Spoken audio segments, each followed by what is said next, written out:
Good afternoon. It's a minute past 12, so I can say good afternoon. Excuse me, may I have your attention, please? Thank you. Good afternoon. I'm Hale Esfandiari. I'm the director of the Middle East program. It's a special honor and privilege to have with us today two extraordinary, unusual women. To my left is Lilia Labidi, who is the Minister of Women's Affairs from Tunisia. Lilia was a fellow at the Wilson Center from 2001 to 2002. So from her, it is coming back to her home. Exactly. And she has been, since 2002, she has been here a number of times, taking part in conferences. She is the most distinguished, eminent scholar of women in North Africa, and has written a number of books. We circulated their CV, so I'll stop at that. To my right is Moushira Khattab, who is the former Minister of State of Family and Population of Egypt, and she is a diplomat by training, was ambassador to South Africa, to the Czech Republic, and Slovakia. And she served in a number of countries. She's a human rights activist and is well known in the region for her work on children's rights. So with that, I will give the floor to Lilia. She will speak for 20 minutes, and then Moushira for another 20 minutes, and then we will open the floor to questions. There is an overflow on the fourth floor. We will take questions from the overflow too. Could I ask you, please, to close your cell phones because it interferes with our, I believe, live webcast. So please close your cell phone. This includes my speakers as well. No matter, it's off. Okay, thank you. Lilia, you have the floor. First of all, I would like to thank Hale Esfandiari and the Woodrow Wilson Center for inviting me to participate in this event and to share my thought with you during this critical period in Tunisian history. It is always a great pleasure for me to return to the center, and where I was a fellow during 2001-2002, a period that witnessed a number of significant events. The events we have been experiencing over the past 6 months are significant in a very different way, providing many of us with both hope and challenges that were inconceivable even a year ago. As I discuss some of these aspects, I am sure they will provoke some questions from you in the audience, and I very much look forward to hearing the question and to discussing these very challenging issues with you.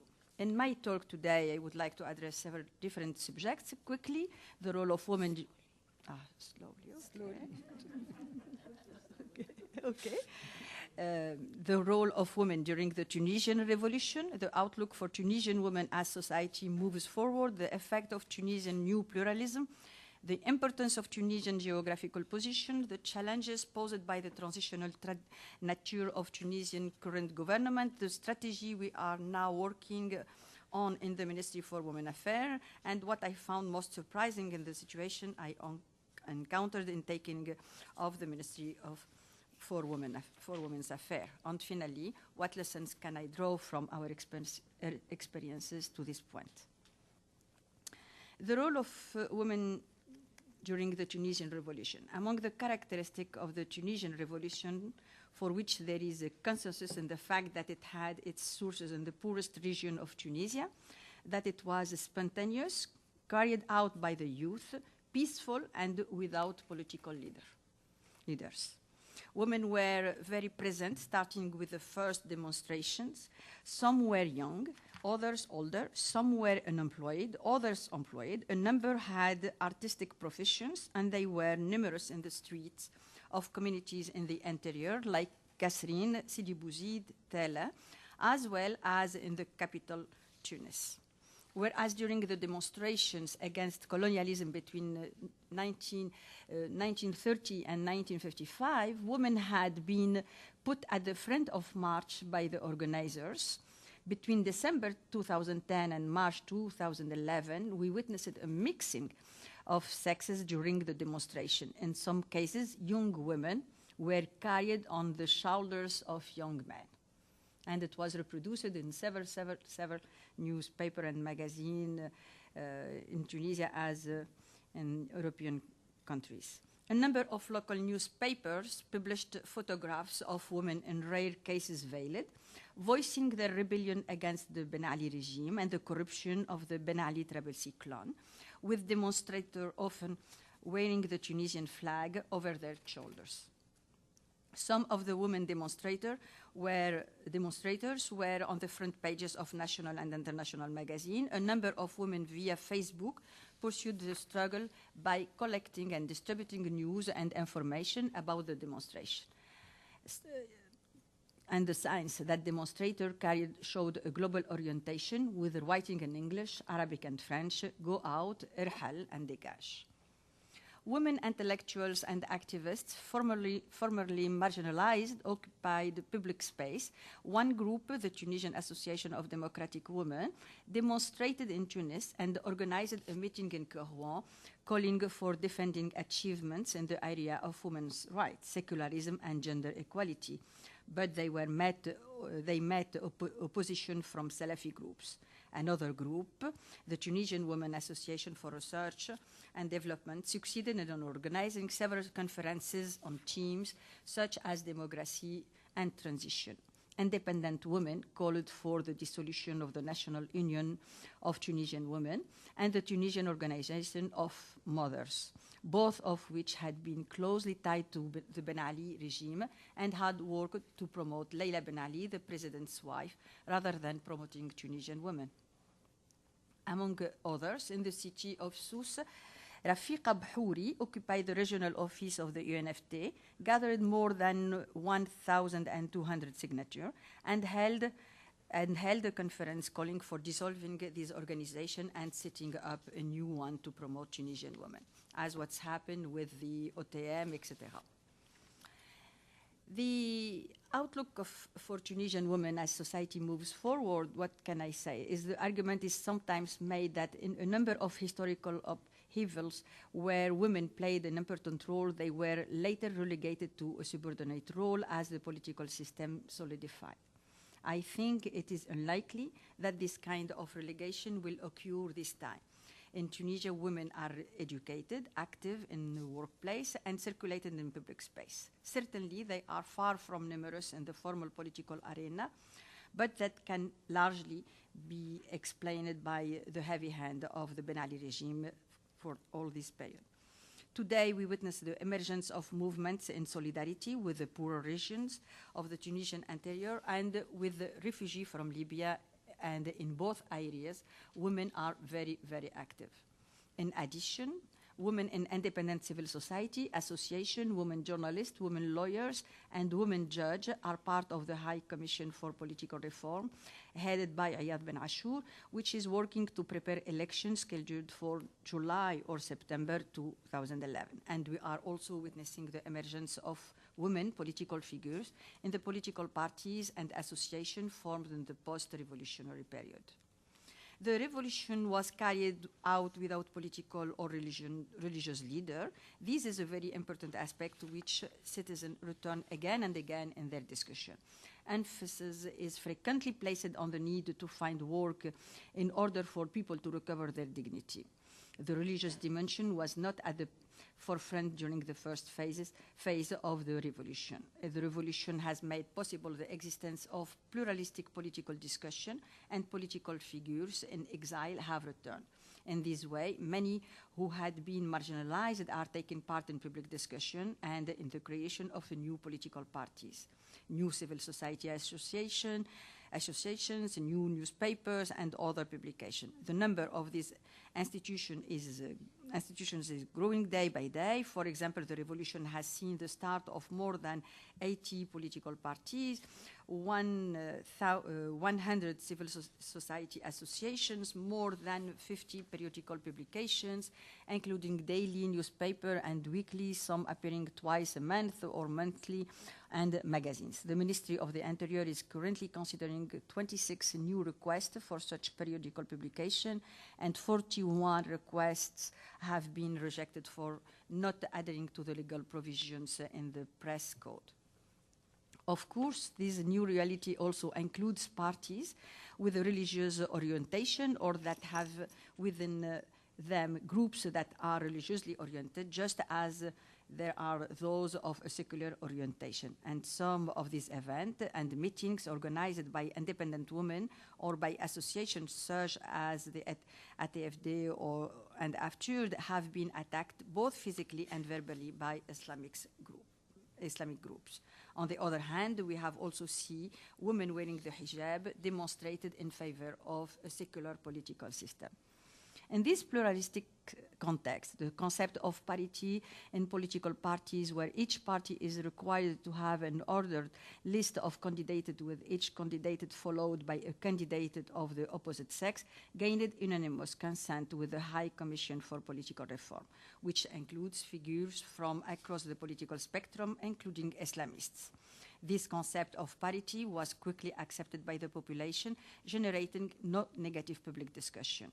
However, a number of difficult questions remain to be discussed and resolved, including the right of women to marry a foreigner of a different religion, unequal inheritance rights, the issues of rape within a marriage. These will surely lead to a vigorous public debate.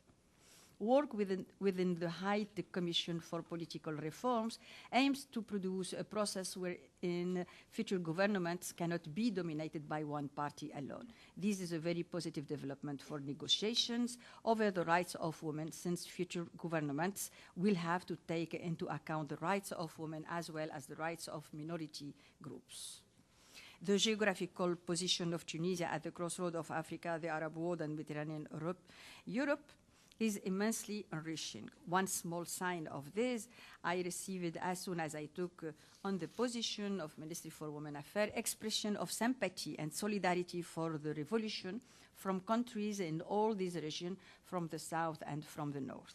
And in the various discussions and conferences that our ministry is organizing in line with our strategic program, The Culture of Citizenship and Democracy, we have participants from many different countries contributing assessment of a variety of experiences. Of course, the situation in some countries of our region raises difficult issues, as in the case, for example, with the influx of refugees from Libya, but Tunisians have shown a great capacity to welcome and provide for these refugees of many different nationalities, to the point where a number of Tunisian women sold their own jewelry to provide support for the newcomers. And the Ministry for Women's Affairs has been training psychologists and social workers in way to aid refugees crossing the border.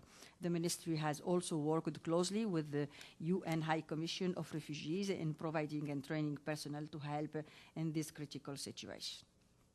One of the main aims of this transitional government is to ensure that the state itself continues to function. In the case of the Ministry of Women Affairs, these involve overseeing programs in the three main areas within the ministry's jurisdiction: women and the family, children and the aged.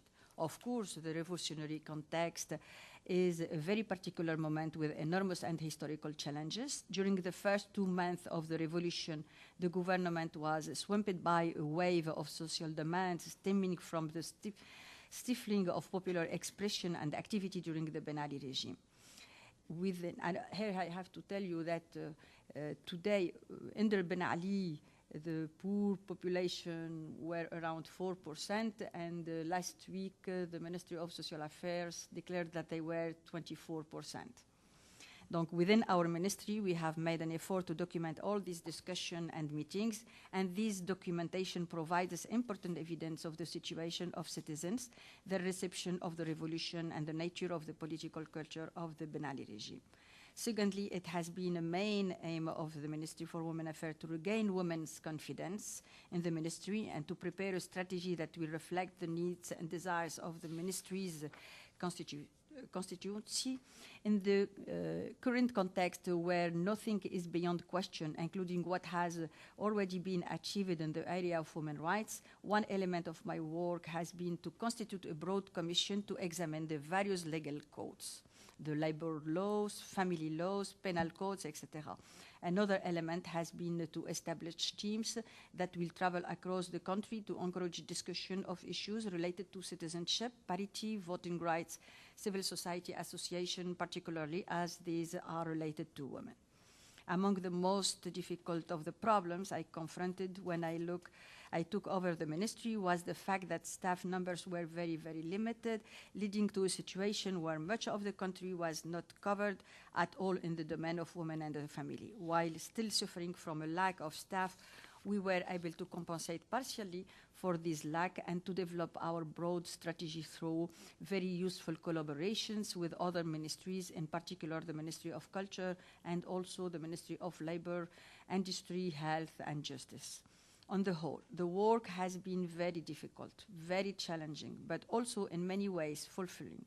In a context of transition where the economies, where the country's situations is freed, it is almost impossible to embark on actions that have a strong purchase on the future. Nonetheless, there are some results that we hope will provide a basis for continuity. For example, while it has been impossible to establish regional offices for women's affairs that would cover the entire country, we have been able to expand the unit within the ministry that it is responsible for women and the family from the 22 staff members present on my arrival to 65 now, which each of Tunisian 24 administrative regions now begin being covered. But of course, this will now require a training program for the new personnel to bring them up to date with the latest knowledge in our field.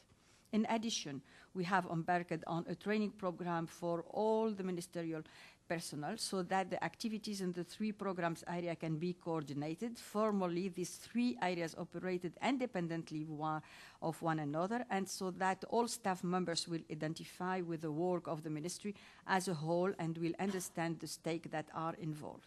One element of this training will attempt to remedy two significant problems. Some staff members are not in sympathy with the values of the revolution, and some staff members are not proud to be working for the Ministry of Women's Affairs.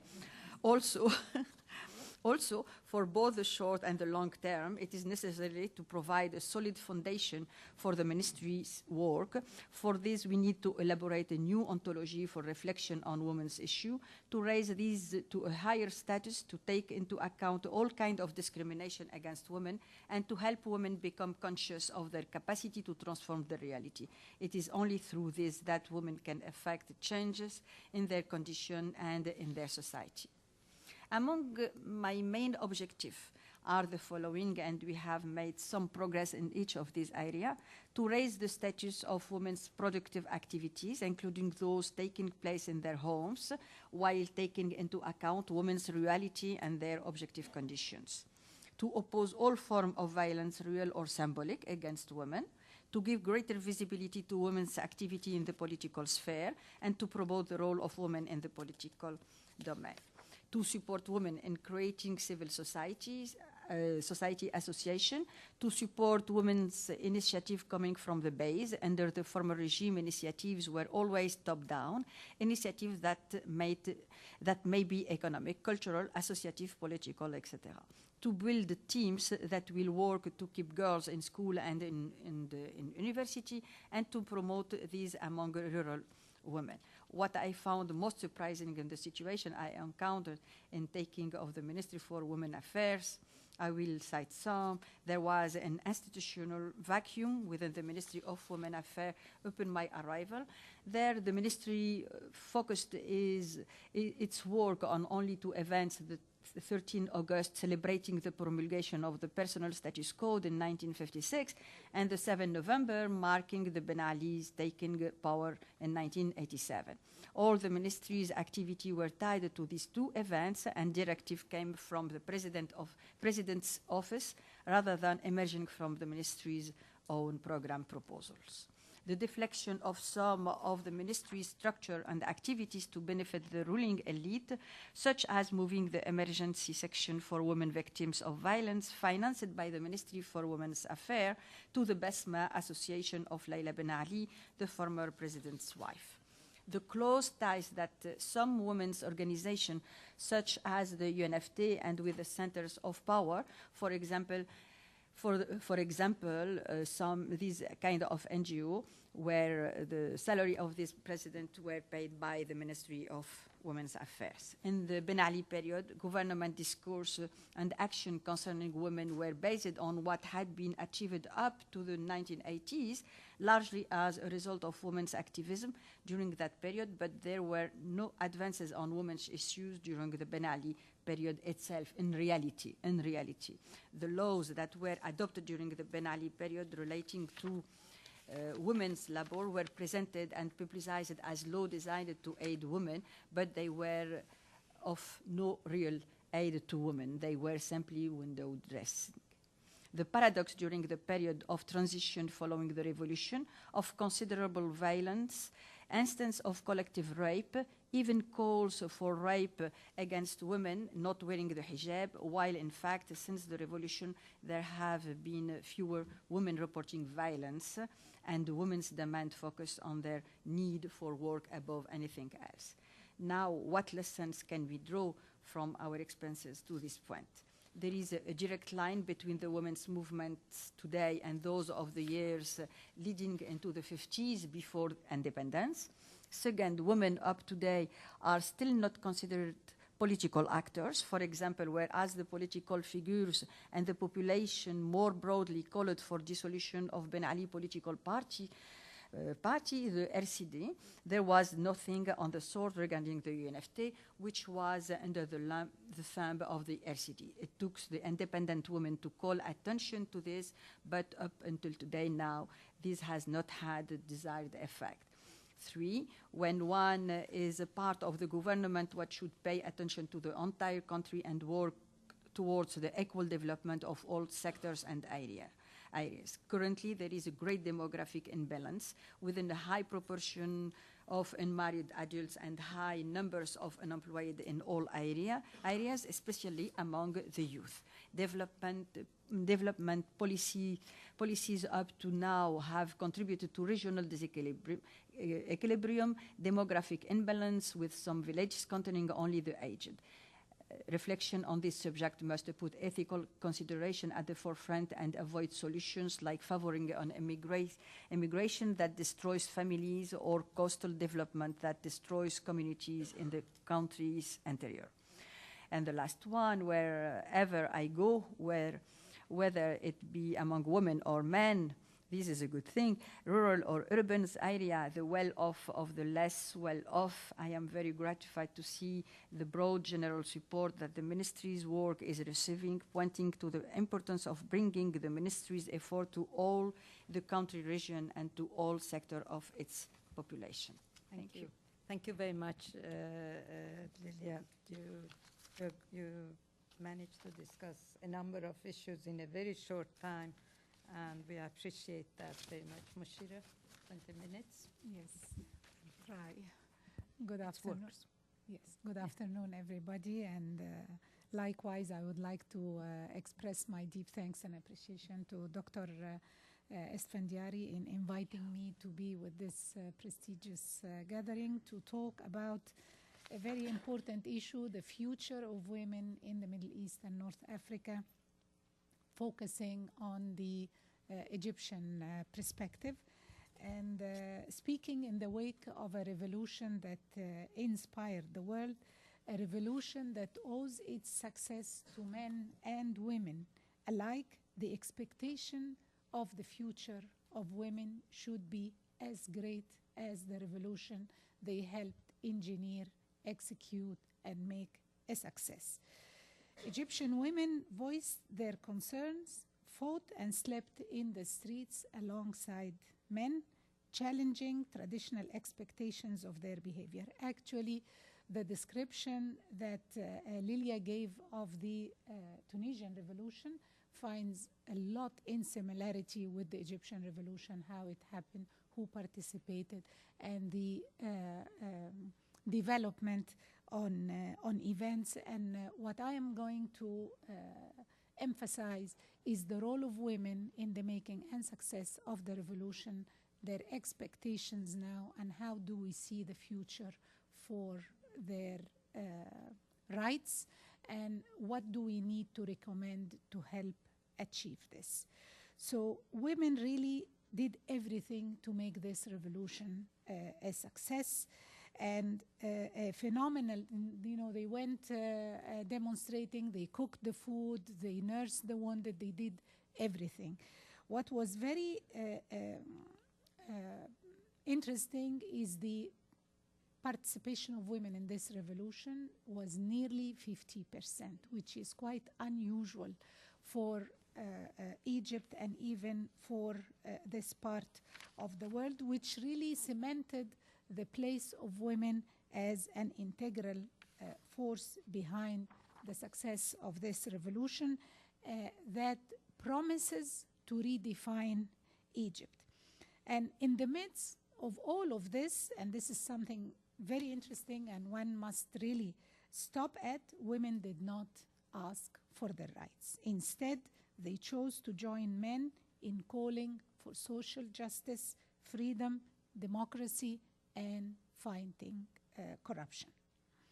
Inspired by events in Tunisia, as we just heard, the Egyptian youth led the revolution that engulfed the entire nation, and we've all seen how the world was glued to the TV sets following the events.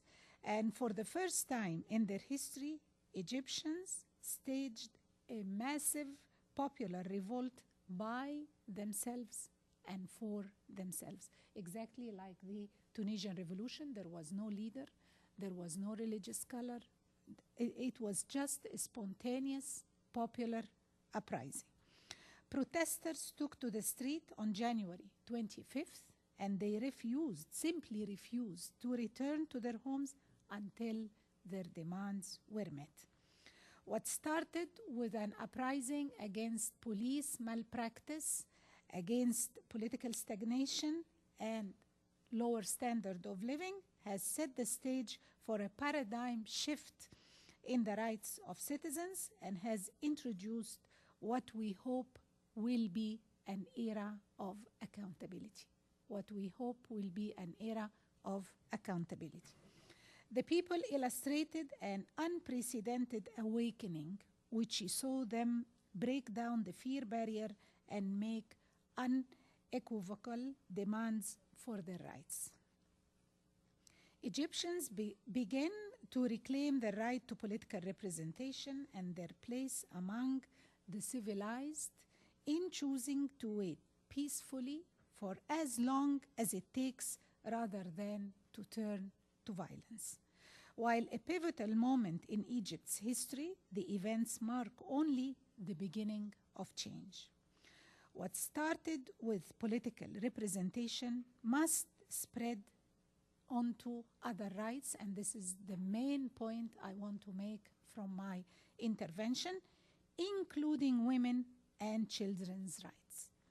Like every other segment of the population, Egyptian women who account for 50% played a crucial part in the success of the revolution, and they must get the rights. The past few years have seen Egyptian women gain considerable rights.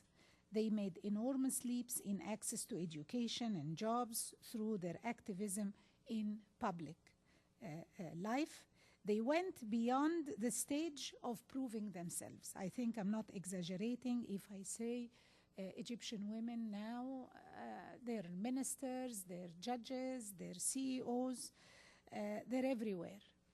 The discriminatory personal status law has also seen some amendments. Women are now able to unilaterally seek divorce, which is a big leap, pass their nationality onto their children, and travel without seeking the husband's permission. For some of you, this may sound very trivial, but for them, it was a hard, long struggle to get this. The minimum age of marriage is raised to 18, again, was a big battle. Girls are now protected by the law that criminalizes female genital mutilation and human trafficking. Perpetrators of rape no longer get away by marrying the victims. Sexual harassment is also criminalized. These gains were achieved through a long and hard struggle, which were made even harder by increasingly narrow interpretation of Islam and a growing conservatism, which gradually minimizes the space available for women. Women in Egypt still have a long way to go, I am sure, as you are following, in order to be equal to men. Achieving their rights remain a work in progress. With Egypt as at a historical crossroad, we must be careful to ensure that the efforts and achievement of the past few years do not go to waste, and that the momentum is maintained in what should be a new, democratic, rights-based Egypt. And I underline this. We must not throw caution to the wind and get sidetracked by the massive political transformation we're about to embark on. We are already witnessing some indirect attempts to marginalize women and effectively wipe out the progress that has been achieved to date. The rights of women and children are the backbone of the society and must be included in the broader and comprehensive overhaul of the country's rights system. It's invigorating to meet here, actually, to reflect on the future of women, a future that must be better. We live in the 21st century, and women cannot continue to be judged and their lives dictated by medieval draconian. Egyptian women are an inseparable part of Egypt's ongoing revolution, and they are therefore equally entitled to reap the fruits of this revolution. The road to a better and brighter future is, however, bumpy and not without obstacles. It is questionable. For instance, 4 months after the revolution, as the nation attempts to pick up itself and march forward under hopeful banners of progressive optimism and a blossoming sense of patriotism, that Egyptian public discourse continues to dwell on the past and become tangled in a seemingly endless web of revenge. There seems to be very little energy directed towards the actual rebuilding process as opposed to rampaging through the ruins of the past. This is particularly true in the case of women's issues. Egyptian women are being left behind. They were excluded from the Constitutional Reform Committee. The number of female ministers had dropped from 4 in the previous government to just 1 in the interim one, and not a single woman has been appointed as a governor, despite some promises. The Ministry of Family and Population was abolished less than 2 years of its establishment. A women's rights activist was complaining the other day to newspapers that women organizations have been wanting to meet with the Prime Minister, and he did not manage to meet with them despite the fact that he meets with most demonstrators who frequent his office. What is even more alarming are some vocal demands calling for the repeal of the gains women have achieved. These gains are now portrayed as being part of a former regime. The same Machiavellian approach to reform was also adopted after the assassination of President Sadat, where anti-feminist movements labeled such gains as former First Lady Jihan's law. After Mubarak was ousted, the same scenario is clearly repeating itself, where the same groups are now coming out and calling for the repeal of Suzanne's laws. The only laws which have been singled out after the revolution are those pertaining to women's rights. And no one can help it but feel that this is a deliberate attempt to undermine Egyptian women as the country moves forward. Facts are being deliberately twisted, taking full advantage of the fluid state of society in the aftermath of the revolution. These laws are now being labeled by some groups as against Sharia, as condoning and encouraging extramarital relationship, and as disrupting the stability of the family. While every effort has been exerted to modernize a wide array of legislation, such as those behind economic courts and telecommunications, among others, laws concerning women, such as the personal status law, remains the bastion of male chauvinism, condoning flagrant discrimination that put women in a much degraded strata of the society and as a human being. Amendments to civil law were piecemeal, fragmented, and lacking vision. Due to weak political commitment, most amendments came as a reaction to pressure and generated heavy social congestion on both sides. Women feeling injustice because of slow achievements and a social perception that women already enjoyed all the rights. And this is because of the rising conservatism, the rising religious fundamentalism in the Egyptian society. It caused huge effort had to be put in order to achieve small steps. Today, it seems we are taking another step back. With the seemingly unlimited freedom the media enjoys, this has brought fundamentalist groups opposing women's rights to the forefront and gave them a platform on which to air their views.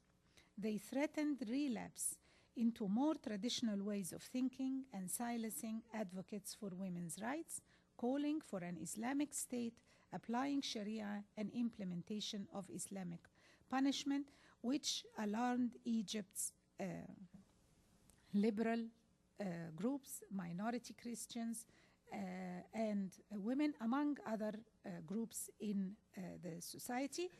They threatened inter alia to repeal the minimum age for marriage, as well as the criminalization of female genital mutilation and family courts system. Of course, we hear statements by some groups and then other groups negate these statements, but I think it's just testing the water for the public to see how this will be perceived. And of course, all these statements that are given by these groups nowadays are in flagrant violation of the Egyptian constitution, which clearly stipulates that citizens are equal before the law, enjoying equal rights and duties without discrimination as to sex, origin, language, religion, etc. I spoke earlier about the undeniable role of women in the revolution. Those women came from all segments of the society, again, exactly like Her Excellency, the Tunisian minister, said, rich, poor, illiterate, educated, Christian, Muslim, they were all Egyptian women. The male chauvinist drive, which is now attempting to suppress women's rights, is, however, making a grave mistake by bundling all women together. While some Egyptian women may be coerced into a passive and defeatist attitude due to their social circumstances, this most certainly does not apply to all women.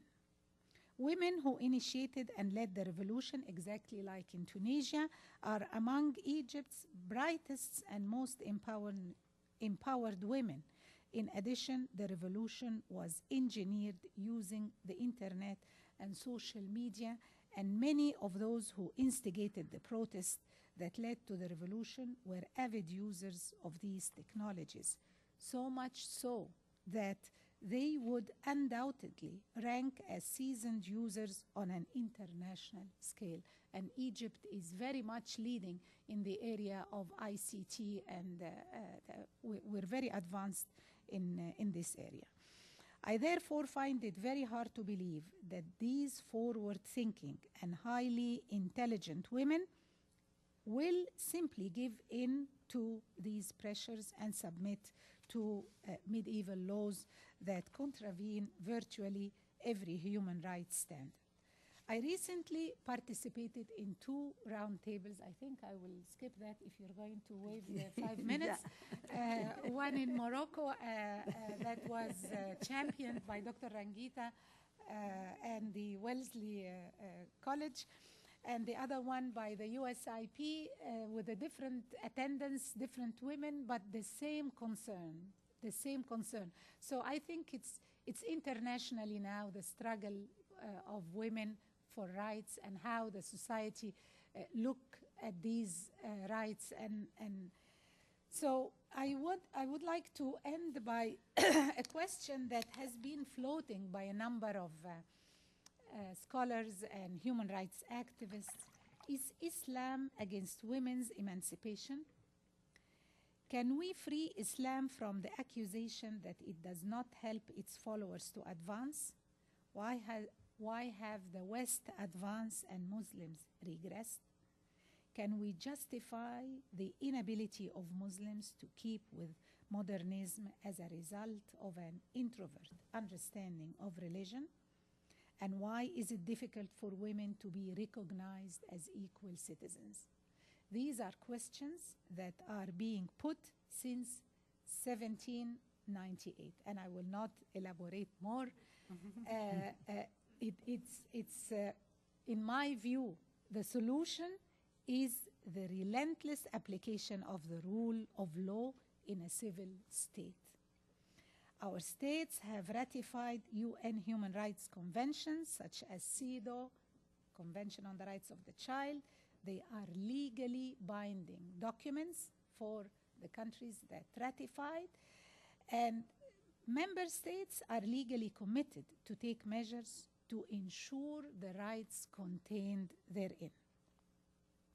Harmonization of domestic laws with such human rights instrument is a legal obligation, nothing less, nothing more, and it is the only solution.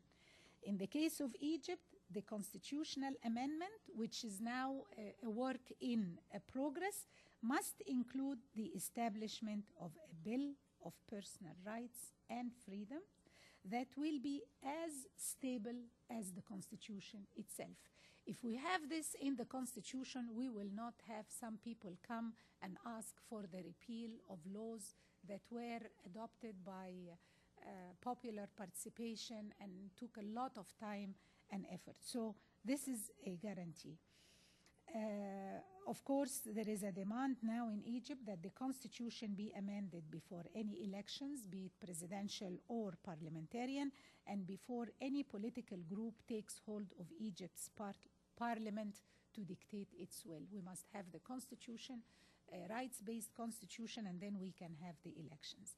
In conclusion, I call upon Egyptians who surprised the world with their persistence and perseverance to stand up united for the inalienable rights of the female constituent of the population in the face of all forms of oppression, whether political or religiously based.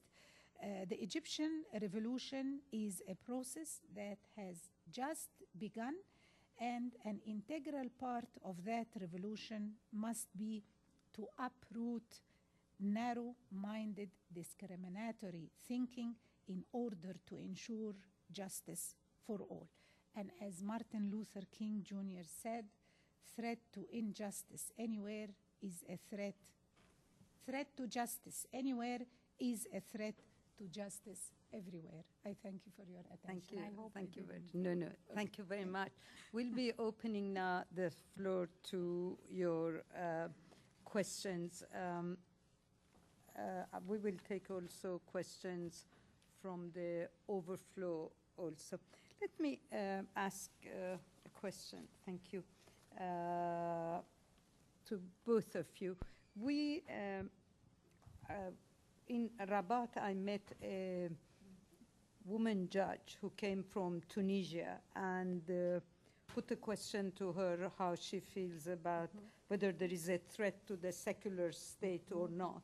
And she said that after the euphoria of the revolution, there was an awakening among the secularists that they might lose, you know, talking about women's rights, they might lose the rights that women had gained during the Bourguiba period and the constitution. So, but then she thinks that now, because there is this sense of awakening among the secularists, this will not happen. So I would like your opinion on that. Moushira, we had 2 women bloggers, activists from Egypt speaking here over the last 2 months, twice, you know, among the young women from Tahrir Square, and both of them expressed concern that women's rights would be marginalized.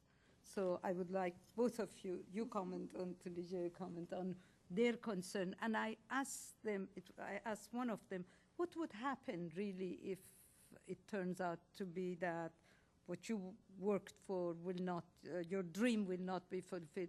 She said, we always have Tahrir to go there. So, okay. Yeah, go ahead. I don't want it to appear as a naive woman, but what I am... Definitely are not. Exactly. No, but what I will say is that it is... we have some difficulties. It's normal. We went through a revolution. The demands are enormous, it's true.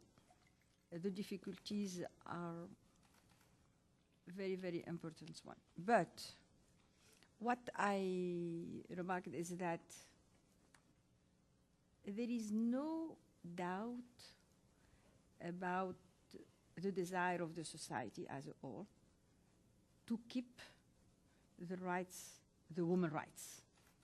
No question that we can go back or to lose anything. Even among women wearing the scarf, even among the Nahda party, this is something that it seems that they agreed about. I will say more, that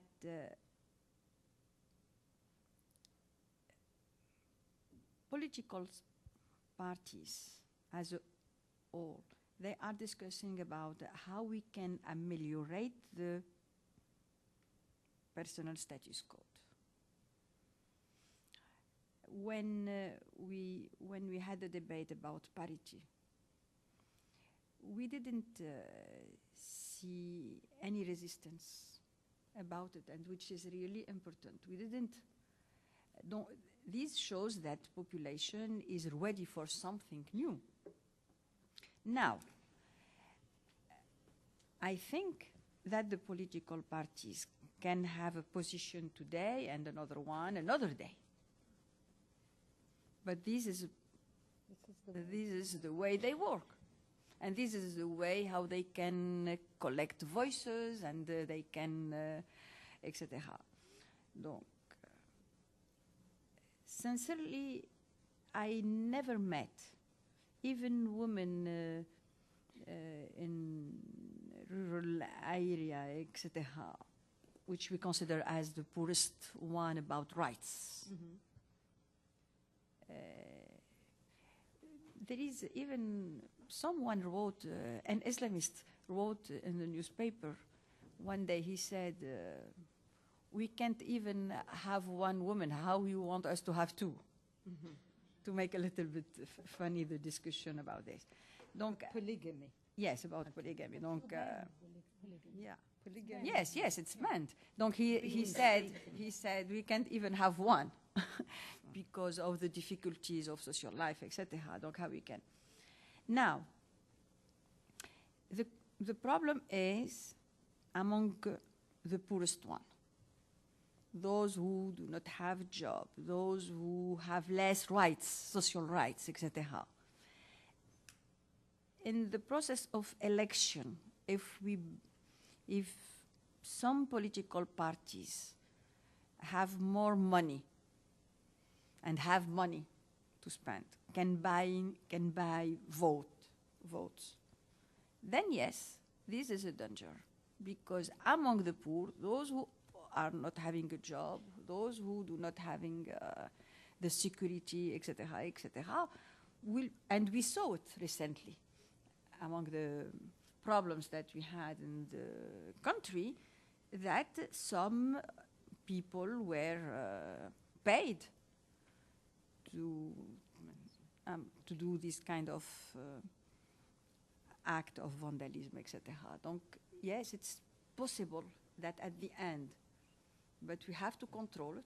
We have, the state have the responsibility to control the whole period until the election. Okay, thank you. Thank you.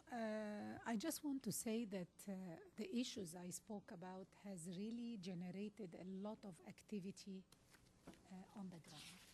There is a very vibrant civil society movement in Egypt now, and there is awareness of the rise that the only organized groups are the Muslim Brotherhood, so the liberal forces are organizing themselves, and there are more parties established, strong, solid ones with leading civil personalities. So there is a very positive energy right now, and it is bringing about more awareness of issues that were swept under the carpet before. A very positive development happened to alleviate some of the concerns is that the Supreme Military Council made an announcement 10 days ago that Egypt is a civil state ensuring equal rights for equal citizens. And I think this was very reassuring to many people to counterbalance the avalanche of talk shows, of independent stations, where you have everybody coming now, everybody can say what they want. So this announcement was very good by the Military Council. Another positive development is that women organizations are organizing a huge meeting after tomorrow, the 4th.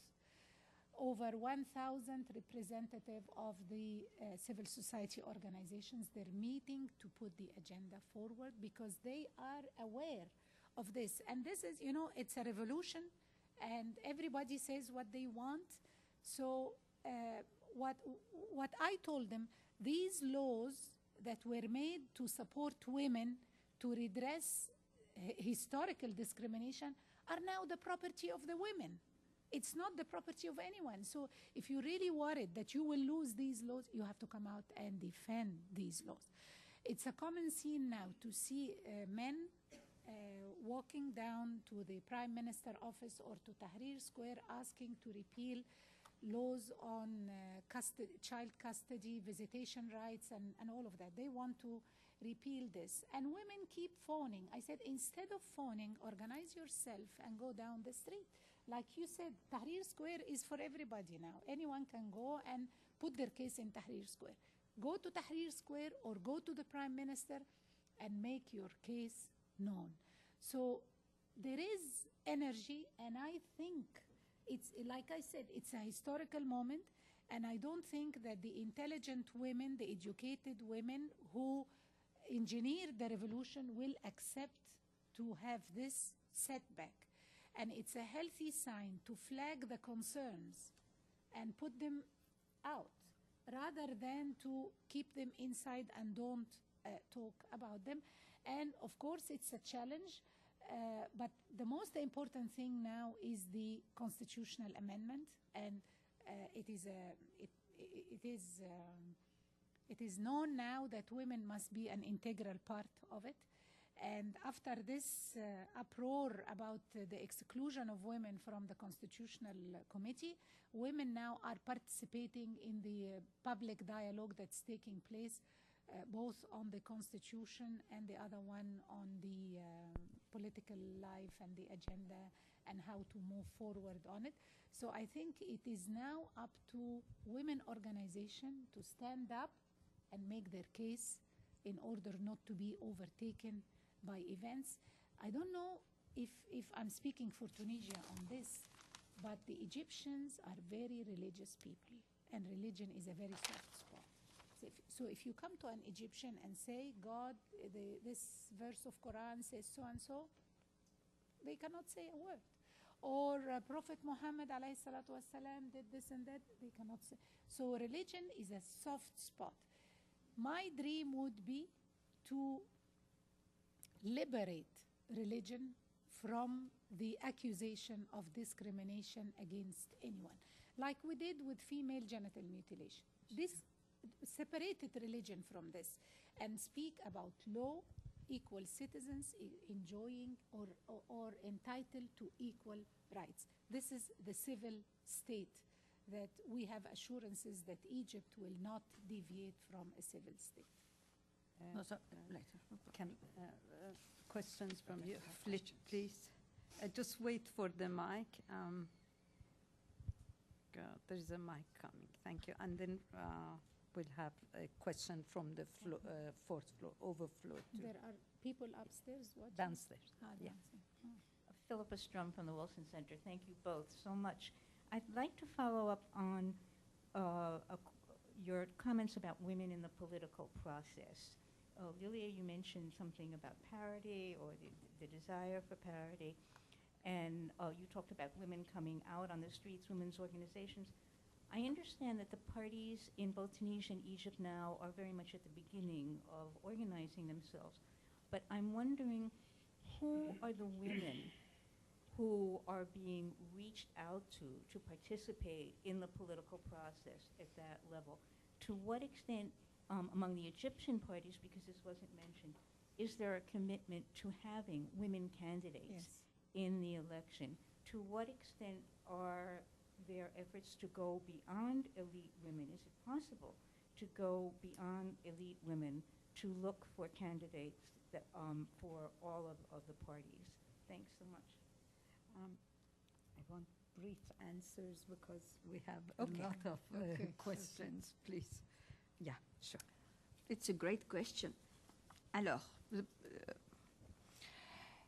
we have, for Tunisia, I'm speaking for Tunisia, we were under, for 2 decades, under a totalitarian regime where it was not possible for women to organize meetings, to have meetings, etc. Donc what we have today is a vacuum of women interested by the politics. And what we have today, since the revolution, we have had women in some NGO, etc., but they were not independent. They were speaking for the government, for the First Lady, etc., etc. They were not really speaking for women's rights. As I said in the beginning, that the decisions were decided by the president and executed by the Ministry of Women Affairs. And with all these kind of censorship, etc., and marginalization of women groups, etc., it was difficult for women to promote themselves and to have a large audience, etc. And today we verify this. It's easy to see how it is difficult to have women involved. They are present, but not as much as we would like. We are discussing about parity, but I am not sure that we will have this parity executed by all the political parties. For example, I would like only to show you this one. It shows this one. This is we organized this meeting about women in the media, etc. Why? Because women did the revolution. They were present in the revolution, etc. But in fact, in the media, on TV, we saw only men. Donc this was, it's a little bit, because if you don't see women on TV, how they can be president of a political party, etc. We have actually 81 parties, and 3 are having women as a president. Donc it's only an idea, to give you an idea. Moushira, before you answer this question, let me add another question that came from the floor because it's addressed to you. It says, what are the policies and strategies that the new government in Egypt is taking not to allow some extreme movements to make women lose their rights? Okay. I will start very brief. The answer to the last question is not yet clear. No policies are in sight yet. Okay, that's very brief. Now, as for the role of women in establishing new parties, very active. Currently, women are very active in establishing new parties, especially the liberal parties, and also in explaining to the public what does it mean, constitution, and there is more interest from the masses now to know more about the constitution, about the electoral law, what is the list, what's the proportional representation. So there is energy and there is an attempt, and more women are participating. You said go beyond elite women. You have to use the elite women. And the elite women must play the role to bring on board grassroots. They have a responsibility. It's not a show, but it's a duty and a responsibility. There is another peculiar situation concerning Egypt. If you go to the rural areas, you will find political participation higher than in urban areas. This is a fact, yes. They go to the poll and they give their role. A very interesting thing about the revolution, which I must underline, is the role of youth. Youth now are partners. They imposed themselves on the political scene. The Prime Minister now has an office for the youth in his office. He assigned a room. In the dialogue that's happening, the youth, everybody's looking at the youth. What is the position of the youth? At the beginning, they said, we're boycotting the dialogue. We don't like it. You don't invite us at the last minute. You did not provide the agenda. You did not give us details on the agenda. So they are a force to reckon with. Of course, what you said about not having one leader, because it's a popular... The youth themselves, at the beginning they used to say, we don't represent anyone, and we don't have representatives. But now they are forming coalitions and groupings. Some of them say, no, we don't want to form parties. But really the best thing that happened out of this revolution is that the youth have come out and proved that they are active. At the beginning they were accused of being passive and not and marginalized. So, in a nutshell, talking about the youth. Sorry. Let me add Candidate women. We do have candidate women. Even we have one woman candidate for presidency. Even though I don't think I will not say my view, but we have candidates now, women candidates. Yeah. A question from the overflow about the youth to both of you, but brief answers, please. Do you see the women's movement and the youth movement joining forces? Women and youth, no, yeah. I don't see them joining forces, but I see youth on television and I see female youth on television very powerful, very, very powerful and very well informed. I have to say, and I stand to be corrected, women organizations are not yet as active as they should be in face of the threat that they face. Okay. They're still not doing much. The youth are really very present on social movement as Facebook, blogs, etc. And they are present among those who they promote themselves as the protector of the revolution. And they are some of them present in these groups. Yes, please, and then Margot. Yes, just wait for the mic. It's right behind you, please. My name is Moushira Khattab. I'm with Johns Hopkins University. My point is to take up the last point that was, first of all, I would like to congratulate both Tunisia and Egypt on the revolutions. It really made... I was traveling during that time, and every country I went to, extensive travel, people were glued to the TV and were real. I mean, it's a... May I have your question? Yeah, because we are sorry running out of about that. time. Just to, on the issue of youth and women's movements. Yeah. You know, before the revolution, the political scene was taken by the political party, the ruling political party, and the women's movement kind of was more presided by the First Lady. So it had an image. Women's movement had an image that was, you know, elitist, so on. Now the youth are in charge. How can we marry this, you know, get the youth, both men and women, to adopt women's rights as part of the human rights that they are calling for, and use the same tools that they are using, the Facebook, to get them to be more, you know, impacted by if it gets repealed, what would happen? Because we cannot let go of the achievements that have been there. Thank you. Thank you. Who wants to go first? Can I go first before and I forget? answer this question. What is the fate of women's NGOs that were financially backed by Mrs. Mubarak as part of this, the first part of this question? Okay, please? I don't know if Mrs. Mubarak had financially supported any NGOs. Okay. I don't think she did.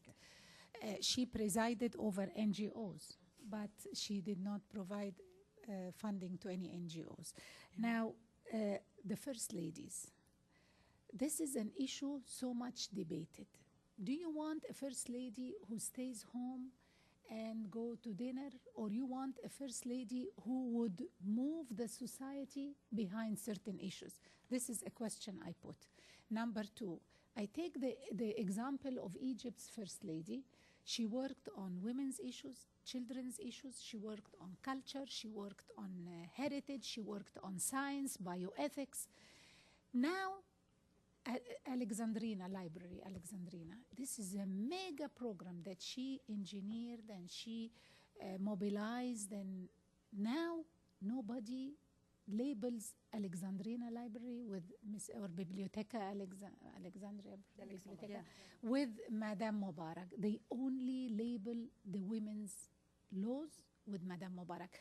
It's only a reading, because we want to keep the gains. We don't want to fall in the trap of labels. You know, other issues were like the children's hospitals and encouraging the people to put money for the children's hospitals.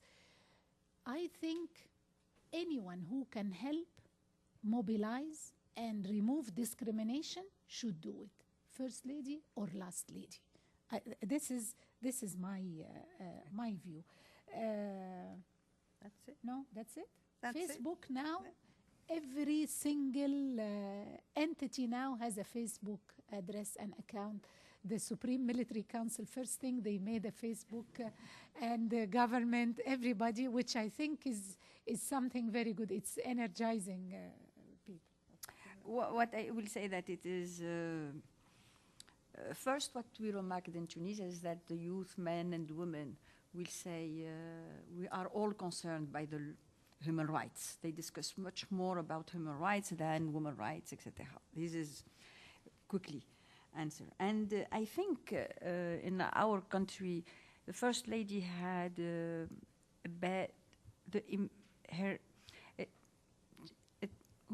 we suffered a lot from her image on the women debate. And really, as an example, when I arrived at the ministry, they said, "Why did you choose this ministry? Why didn't you went elsewhere?" Donc and even I said in my talk now that even women who are working, men and women who are working in the ministry, they are not proud of working in the Ministry of Women Affairs because it was so much related to the First Lady. And because her images was related to the corruption also. It's not because of it was related to the First Lady, it's because it was related to the corruption. Margot? Margot Bedran, Wilson Center. Thank you very much. These were fantastic talks. I was thinking, well, first of all, I wanted to ask both of you, but especially Moushira, I have my particular interest in Egypt, and I was, do you think that the regressive voices and forces, that is regressive against women, who might want to roll back rights and criticize former gains and so on, do you think these are both, and I hate to use this terminology, secular and religious? Because in the aftermath, if we go way back to history of 1919 and so on, and all these wonderful pro-women voices, and then in the aftermath, secular conservatives also can come to the fore. So I want to know to what extent they're out and about, in your opinion. Now, I was in Egypt from January until the 19th of March. And of course, that awful thing that happened on the 18th of March when I was out in the square with others, the International Women's Day march. And there was violence, of course, that we know about, which says a lot. But and this is a limited impressions. Question, please. 5 minutes. Yeah, just give me, please. Question. That in talking with the youth, both female and male, veiled and unveiled and so on, I found common attitudes toward women's rights and equal citizens' rights.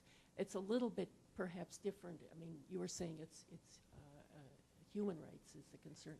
And I wonder if you could speak to that, because also we seem to see the youth having different views from the elders, even within, for example, the Muslim Brothers. This is a very important and a very tricky and difficult question. To be brief answer. Brief answer, well, you have really to do thorough reading of the minds of the youth to be able to make this judgment. I cannot make a judgment simply by listening to the few who have been on television or you have met. I went to the Tahrir Square on the 8th of March and I saw what you were talking about. And this is a demonstration of what I said. I mean, it's a free land, Tahrir Square. Anyone can go and demonstrate. Nobody will tell them anything. It was the only day when they were ambushed and beaten on Women's Day. And I have to tell you, I saw men there with their beards and the galabiya. And, you know, as we were walking there, some people said, no, go back, it's very violent. I had the representative of the Italian news agency, and actually this was our encouragement to move forward. And the people I saw on the square, they were thugs. So it tells you and it doesn't tell you. But I always like to be on the safe side. There is regressive attempts and we have to raise awareness and we have to mobilize everybody. Some young women did not see discrimination and they don't think that there is a problem of discrimination. You have to know this. Some university graduate will opt, female university will opt to stay home and not work. She made the decision. There is a changing dynamics, and this has to be properly screened.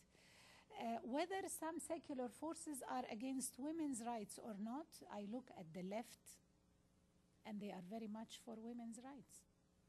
And you can counter any argument except when it comes behind the religion. This is the weakest point that you cannot really argue with. And like the minimum age of marriage, they say, why do you put a minimum age of marriage? In Islam, there is no such thing. And if you look, you find some families marry their children at 14 or 13 at the time when the national average is 22 years old now. Women are marrying older now in Egypt, but at the pockets, at the poorest, and you spoke about poverty. Poverty should be a political issue because poverty means violation of human rights. That's why the poor are not aware of their rights. And the poor are sometimes the ones who violate their own rights when they choose not to send their girls to school in spite of the fact that education is free of charge. I don't think so. You don't. She answered. Okay. There was the gentleman in the back. Yes, he has been. Yeah, just wait for the mic, please. It's coming. It's coming right behind. Good afternoon. My name is Ibrahim Hussein. I am an Egyptian American living here in Washington, D.C. I commend both ministers for an excellent presentation, especially Minister Moushira. Being Egyptian, I really appreciate your point about the counter-revolution, counter-movement, the so-called Islamites or the so-called religious people are trying to take back the few gains that was made under Mubarak's regime. However, I disagree with your statement that it's up to the women. I think the men has a responsibility. The Sheikh al-Jami al-Azhar, the Azhar leader, need to come up strong and solid. Men occupy all the hierarchy of religion. And if they wanted to speak for the true Islam, not the distorted ones, and some people want to go back to the 17th century or the 7th century Islam. The religious leaders have, especially, I think they're all men. They need to speak up, and men in general need to take part of this. I don't know, I just want to make a statement. I disagree with you. I am sorry, I apologize. Really, you are absolutely right. I should have mentioned the role of men, but Hala is pushing me to finish. I only say... I take all the blame, that's why. I only quickly say that we now have a fantastic Sheikh al-Azhar. He is so pragmatic and emancipated and scientific. You put him a question, he gives you a straight answer instead of running in the usual circles of the religious people and you don't understand what they're hitting at. He is so direct and so enlightened. Really, we're fortunate to have him now. He and the Mufti, they both believe in women's rights. And I fully agree with what you said. Okay, I'm going to, there is the last question is from the overflow, and then lunch is served outside. This question is addressed to both of you. How can the United States best support your efforts? What should we not do? So why don't you start with not do and then go to what you can do? She began because she's fluent in English. Mushira, you start. Me? Yeah. Okay. Lilia wants you to go first. Okay. The United States should not appear as the main player on the stage. No change will happen unless it comes from within. And the United States can support. Another thing, the timing is critical.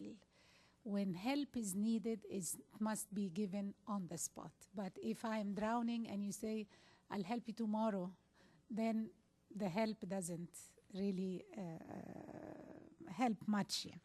The reason I spoke about women organization, because I think if I don't ask for my rights, I don't wait for others to give me my rights. So it has to start at home. And what I want to see really is help that is not political or not politicized. And don't ask me to elaborate because I will be in trouble. Okay. Lilia. Alors,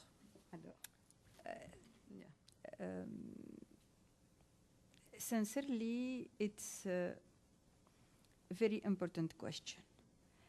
And this revolution is something so great, so good, etc. From my point of view, I will not elaborate on this but there is something universal in our revolution. There is something. I will not elaborate. It's not my topic today, but we can give examples, but it's not today to do it. What is interesting to see in Tunisia, actually, is that this revolution was done by the youth educated, open mind, on internet every day, etc. They are universal. They have human rights debates. It's not. They don't. We have a great debate actually about identity, and it's totally different from what we had some years ago. Donc it's really good to look at more and to study it a little bit. I think it's a great moment to be open to Tunisia, that USA could be open to Tunisia, and that the youth has the chance to see that they are supported by USA too. Donc this is really very important, and if we can create a link between the youth in Tunisia and the youth in USA, the link between universities, the link between NGO, etc., it will be a great thing to build a new future for all of us, common to all of us. Thank you. You wanted one more? Just one thing to say, that Egypt is a big country. It's the biggest Arab country. What happens in Egypt affects other Arab and African countries. This is only something to take into account. And the volume, the size has different dynamics. It puts more pressure as much as it gives more strength. So it's in the best interest of everybody, United States, Egypt, the region, everybody, that the revolution in Egypt and, of course, Tunisia and other countries will succeed. So we have to give it all the assistance to make that it succeeds and that everybody benefits, every citizen benefits from this revolution. Please join me in thanking our speakers. They were very candid, very open, and